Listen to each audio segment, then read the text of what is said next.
Okay, Daniel chapter 7.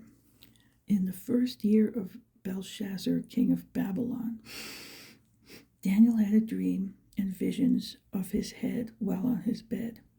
Then he wrote down the dream, telling the main facts. Daniel spoke, saying, I saw in my vision by night, and behold, the four winds of heaven were stirring up the great sea. And four great beasts came up from the sea, each different from the other. The first was like a lion and had eagle's wings. I watched till its wings were plucked off, and it was lifted up from the earth and made to stand on 2 feet like a man, and a man's heart was given to it.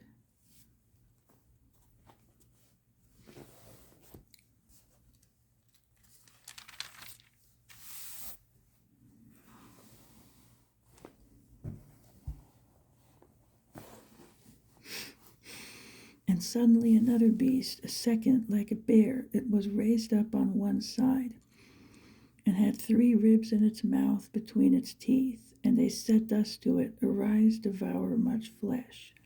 After this I looked, and there was another like a leopard, which had on its back 4 wings of a bird.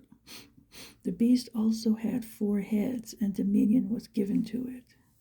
After this I saw in the night visions, and behold, a fourth beast, dreadful and terrible, exceedingly strong. It had huge iron teeth.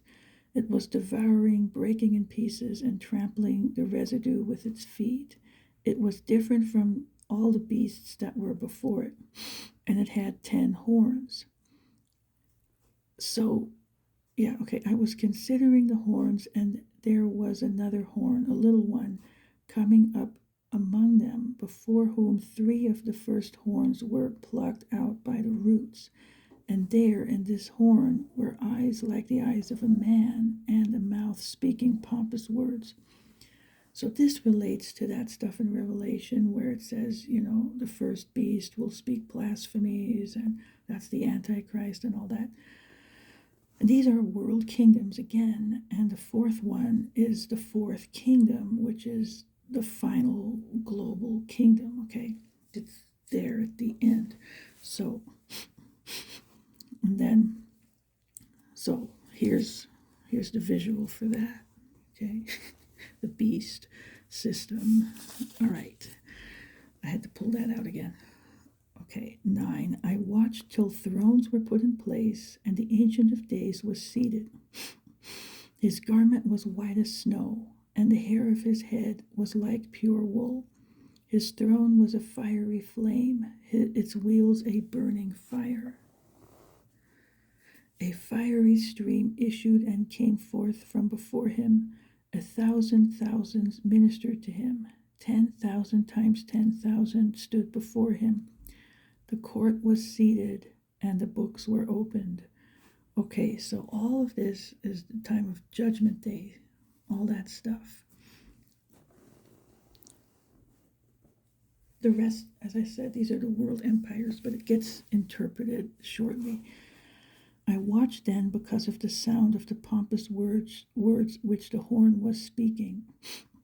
I watched till the beast was slain, and its body destroyed and given to the burning flame.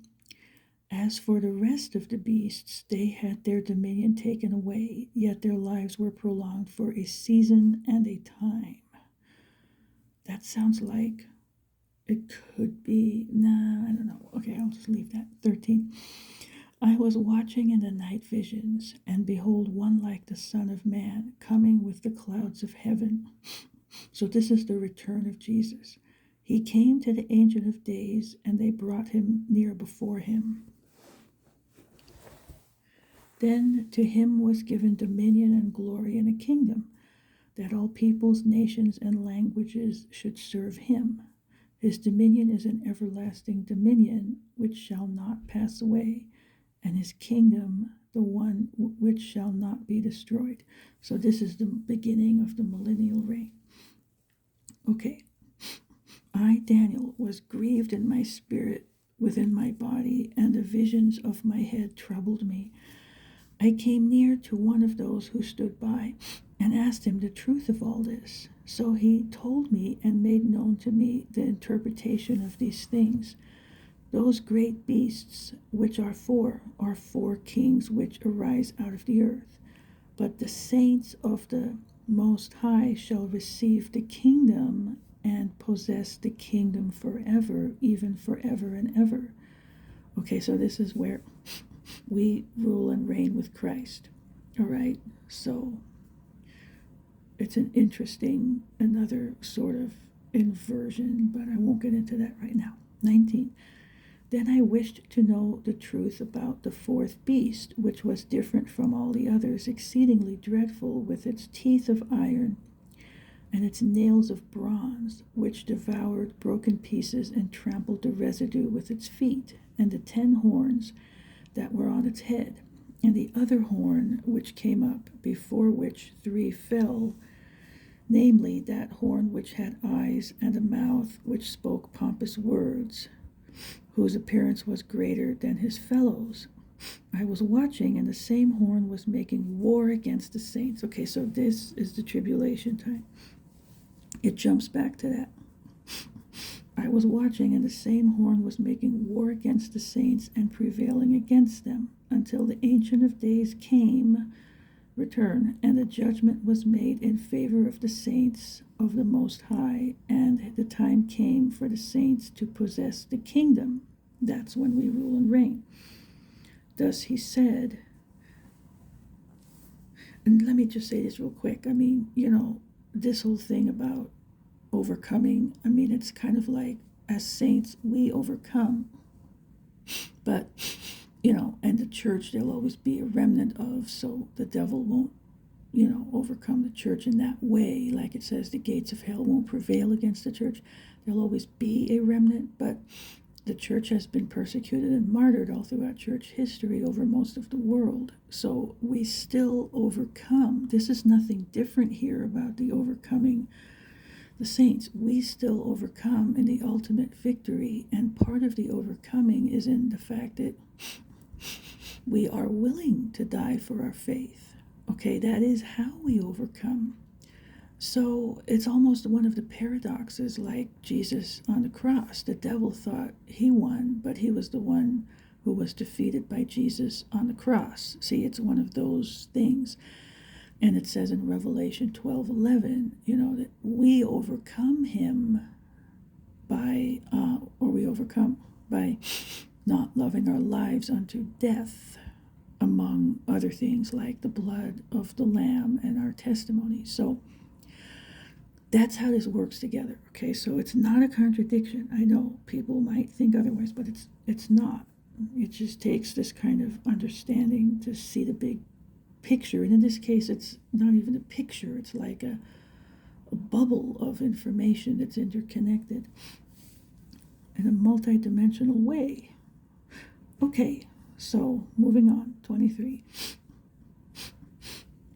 Thus he said, the fourth beast shall be a fourth kingdom on earth. So there it is. The fourth beast is the fourth kingdom on earth. So the final one, because that's it. And Jesus returns and sets up the kingdom. So his kingdom, that's a different thing. Okay, a fourth kingdom on earth, which shall be different from all other kingdoms and shall devour the whole earth. So anybody wants to argue this is a limited, no, it covers the whole earth. It's a global kingdom. It's a world empire. One world government. All right, trample it and break it in pieces. So it shall devour the whole earth, trample it and break it in pieces. So it's going to really take over, okay? It's going to be a treacherous kingdom. All right, 24. The 10 horns are 10 kings who shall arise from this kingdom. So they're under there. And another shall rise after them. He shall be different from the first ones and shall subdue 3 kings. Okay, so this could be related to the 10 things, but somewhere it says 10 kings without kingdoms, and yet for a time, and then there are 10 kingdom regions, and they're different things, and it'll all go together eventually.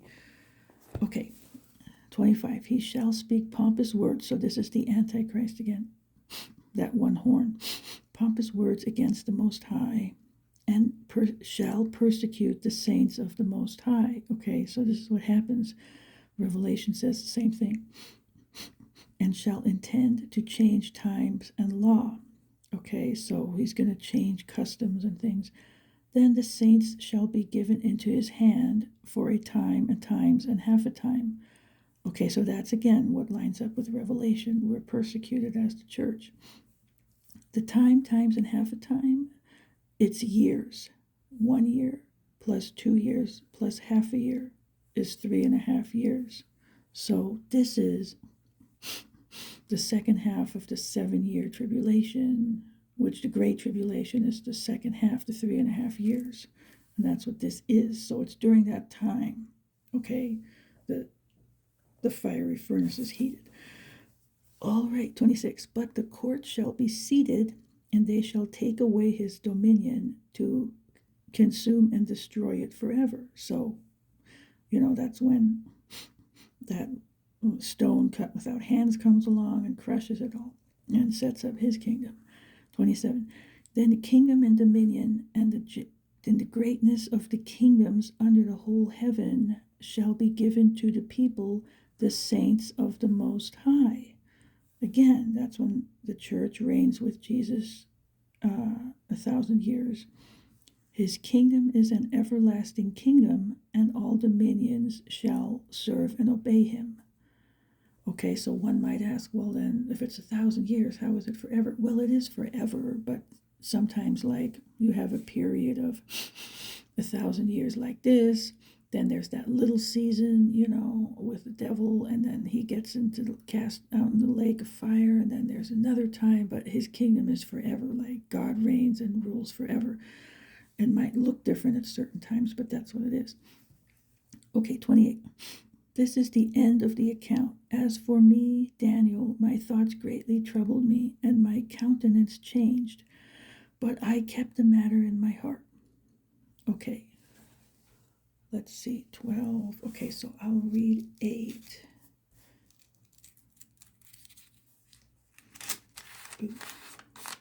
And then 9 is, oh my goodness, 9 is rich. Like I have notes. But 8, I'm going to try to whittle through 8 kind of quick. I think it's just another vision of the same thing, really. In the 3rd year of the reign of King Belshazzar, a vision appeared to me, Daniel, after the one that appeared to me the first time. I saw in the vision, and it so happened while I was looking, that I was in Shushan, the citadel, which is in the province of Elam, and I saw in the vision that I was by the river Ulai. Then I lifted my eyes and saw, and there, standing beside the river, was a ram which had 2 horns, and the 2 horns were high, but one was higher than the other, and the higher one came up last. I saw the ram pushing westward, northward, and southward, so that no animal could withstand him, nor was there any that could deliver from his hand, but he did according to his will and became great. And as I was considering, suddenly a male goat came from the west across the surface of the whole earth, without touching the ground, and the goat had a notable horn between his eyes. Then he came to the ram that had 2 horns, which I had seen standing beside the river, and ran at him with furious power. And I saw him confronting the ram. He was moved with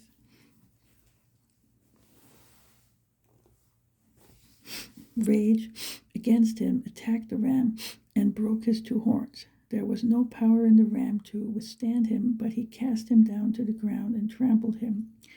And there was no one that could deliver the ram from his hand. Therefore the male goat grew very great, but when he became strong, the large horn was broken, and in place of it 4 notable ones came up toward the 4 winds of heaven. And out of one of them came a little horn which grew exceedingly great toward the south, toward the east, and toward the glorious land. And it grew up to the host of heaven, and it cast down some of the host and some of the stars to the ground, and trampled them. He even exalted himself as high as the prince of the host, and by him the daily sacrifices were taken away, and the place of his sanctuary was cast down. Because of transgression, an army was given over to the horn to oppose the daily sacrifices, and he cast truth down to the ground. He did all this and prospered. Then I heard a Holy One speaking, and another Holy One said to that certain one who was speaking, how long will the vision be concerning the daily sacrifices and the transgression of desolation, the giving of both the sanctuary and the host to be trampled underfoot? And he said to me, for 2,300 days, then the sanctuary shall be cleansed. Okay, so here we go. Gabriel interprets the vision. Then it happened, when I, Daniel, had seen the vision and was seeking the meaning, that suddenly there stood before me one having the appearance of a man. And I heard a man's voice between the banks of the Ulai, who called and said, Gabriel, make this man understand the vision. So he came near where I stood, and when he came I was afraid and fell on my face. But he said to me, understand, Son of Man, that the vision refers to the time of the end. Now, as he was speaking with me, I was in a deep sleep with my face to the ground, but he touched me and stood me upright. And he said, look, I am making known to you what shall happen in the latter time of the indignation, for at the appointed time the end shall be. The ram which you saw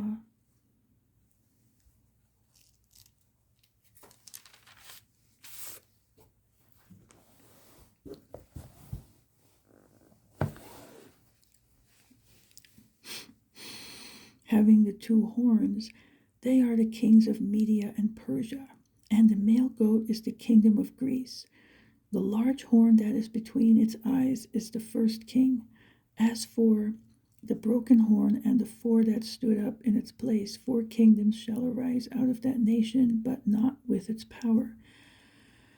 And in the latter time of their kingdom, when the transgressors have reached their fullness, a king shall arise having fierce features, who understands sinister schemes. His power shall be mighty, but not by his own power. He shall destroy fearfully, and shall prosper and thrive. He shall destroy the mighty and also the holy people. Through his cunning he shall cause deceit to prosper under his rule, and he shall exalt himself in his heart. He shall destroy many in their prosperity. He shall even rise against the prince of princes, but he shall be broken without human means. And the vision of the evenings and mornings which was told is true. Therefore seal up the vision, for it refers to many days in the future. And I, Daniel, fainted and was sick for days. Afterward I arose and went about the king's business. I was astonished by the vision, but no one understood it. Now, okay, like there is another part that comes up like this, but this is like you had the Medes and the Persians, and then you had Greece, like it says over here, and then later came Rome. It wasn't like the end, it was just, for them, it was much later. This came up BC, really.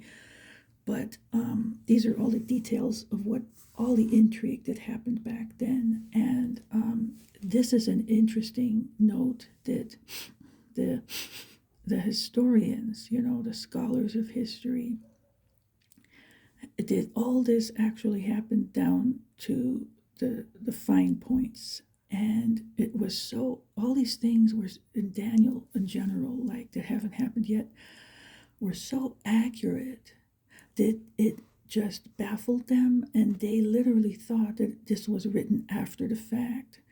But it wasn't, it was written before the fact. But that's how accurate these Bible prophecies are, and it's another testimony to the truth of the Bible. So anyway, I looked into that, I did the research, it's there. I would just recommend it. If you want to know, then just look that up and you'll find out. But that's what it is. So anyway, that just goes into this kind of stuff up until that time. But later comes more with the end. And chapter 9 is just wow. So, okay, I will also make this a shorter video, and then I'm going to do 9. I'll take a little break and I'll be back shortly.